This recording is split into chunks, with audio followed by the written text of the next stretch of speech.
Superfast news, आवाज जनसामान्यांचा। मात्र अधिकारी व्यस्त, उदापूर वासियांच्या रात्री आंदोलन। सविस्तर वृत्त असे की दिनांक 19/7/2025 रोजी रात्री 8 वाजता नेर येथील विद्युत कार्यालय नेर येथे उदापूर येथील ग्रामस्थांनी रात्री ठिय्या आंदोलन केले। दिनांक 19/7/2025 ला उदापूर गावातील डीपीने अचानक पेट घेतला आणि ग्रामस्थांच्या मनात भीतीचे वातावरण निर्माण झाले। नेर येथील विद्युत कार्यालयाचे अभियंता साहेबांना फोन करून वरील प्रकारची माहिती देण्यात आली। साहेबांनी पण दुजोरा दिला, पण काही वेळाने साहेबाचे फोन मात्र बंद ते बंदच। गावातील विद्युत खांबांना मात्र विद्युत प्रवाह वाहत होता।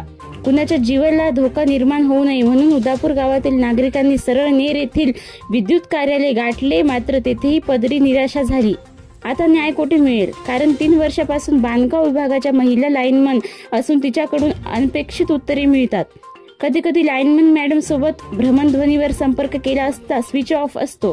त्यामुळे आमचा वाली कोण, आमची व्यथा कोण ऐकून घेणार व आम्हाला न्याय देणार याची वाट उदापूर येथील जनतेचे लक्ष वेधले आहे।